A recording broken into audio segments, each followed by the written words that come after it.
ba? March 16 na ngayon. Actually, hindi nga. Sinungaling, March 13 pa 13 lang.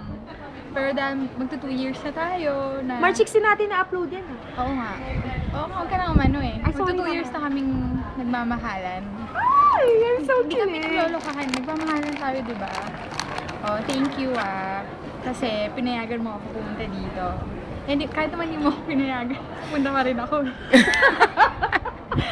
Pero thank you. Ikaw naman humawak dyan kasi nilalamig na ako eh. Support. Yan. Continuation. News. Thank you kasi you've been very supportive ever since March 16, 2008. Nakalimutan mo lang. yan. Yun, tapos thank you kasi, di ba, you stood by me. Stand by Number me. one. Nobody but you. You faced mommy. Nobody You've been very respectful. Tapos, inalagaan mo ako ng sobra. Wala akong masabi doon. Sobrang caring mo sa akin. Para akong princess. Para akong baby na sobrang special. Ano pa ba? Baby. Thank you din kasi nagpakabait ka. Alam ko mabait ka. And I trust you. Gwapo ni Kuya sa likod. Sincerely. Makulit. Yes, I have no doubts. I have no doubts na talagang faithful ka. Alam mo yan. Selosa man ako pero nasa lugar. And ikaw din, you don't have any reason Tumama to be yung jealous bata. because I've always been Undog yung bata sa faithful to you. And I'll always be. Tapos, ano pa ba? Don't be worried. Don't be worried na masyado na ako dito napapalayo.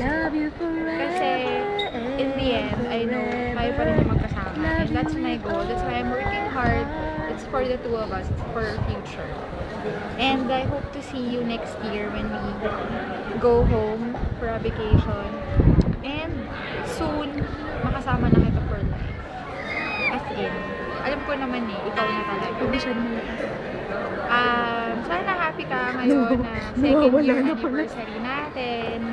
Kahit na magkalayo tayo. Sana huwag ka na masyadong malungkot. Because kahit naman distance lang yung nagsiseparate sa atin, yung love mo dyan pa din. And thank you for the lasting communication. And kahit napagod ka, nakikipag-Skype ka sa akin. Ano pa ba? Yun lang. Always take care of yourself. Enjoy the company of the boys. Congratulations then because you're now an RN. I've been praying so hard for that and I know you deserve it. Ako rin sana maging RN para maging mayaman na tayo na bonggang-bongga for our future family. I love you. Happy anniversary. Bye-bye. Close lang.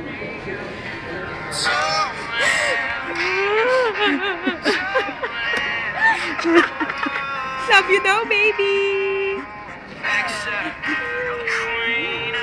Bye-bye.